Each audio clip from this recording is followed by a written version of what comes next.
Anesthesiologists. What are the best things people have said under the gas? I got my wisdom teeth removed at 16 in a small, remote Canadian town. My dad and I had to travel to a slightly bigger town for the procedure. Now, and this is important later, I had just returned from a year away, because I spent a year of high school as an exchange student in Taiwan, and had only gotten back a few weeks earlier.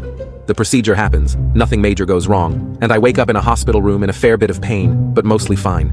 My dad, who had driven me, came into the room, absolutely howling with laughter. Once he finally found his composure, he explained to me what had happened. The anesthesiologist and a nurse came out into the waiting room after I was put under and apparently were white as ghosts. My dad asked if anything was wrong, and eventually, the anesthesiologist explained to my dad that after he administered the anesthesia, I began speaking to him in fluent Mandarin, and that he thought maybe he needed to call someone to ask how it was possible that this redneck white teenager could suddenly gain the ability to speak Chinese under anesthesia. My dad thought this was the funniest thing he'd ever heard and explained that I already knew Mandarin from my year in Taiwan.